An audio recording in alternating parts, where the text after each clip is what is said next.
Split the wood.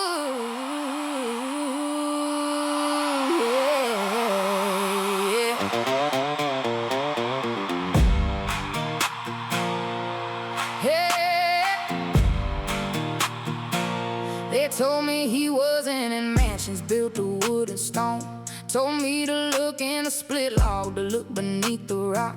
Said the kingdom of God ain't waiting behind stained glass or buried in offering plates. It's already scattered across the same red clay I was raised on. Every winter I split kindling like my grandmother did, never once thinking I might be cracking open something holy. But lift a stone from the creek bed, there he is, not hiding, not distant, just patient, just already there.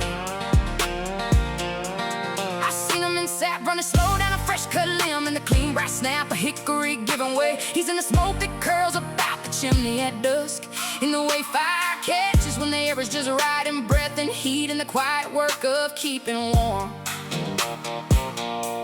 They built cathedrals to hold what was never meant to be held, put a roof over something that was always the whole sky. But I don't need a mansion of wood and stone to find him. I've got a wood pile, a creek bed, that's cathedral enough. Split the wood, I am there.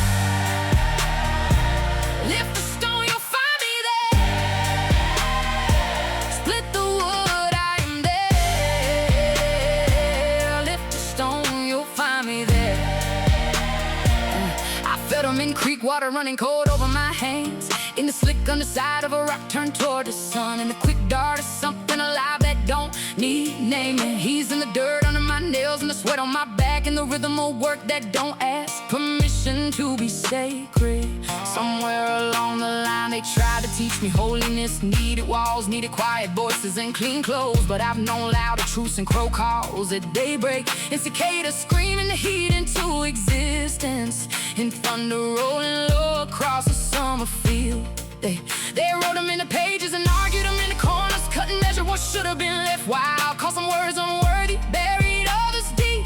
But truth don't scare easy, and it don't stay buried long. Words some council decided weren't fit for the canon, but they ring truer than half of what made it in. A kingdom already scattered across this ground beneath my feet, and every splinter, every stone, every living breath of it.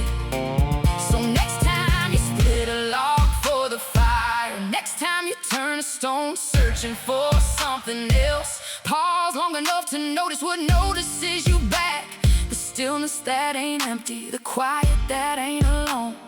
Remember, someone once said he'd be waiting right there, not in the building, not behind the pulpit or locked in a verse, not confined to a Sunday or a single name. In the wood, in the stone, in the smoke, in the soil, in the blood-warm pulse of everything living, in the work, in the weather, in the breaking open, right there where your hands meet the world, and the world answers back.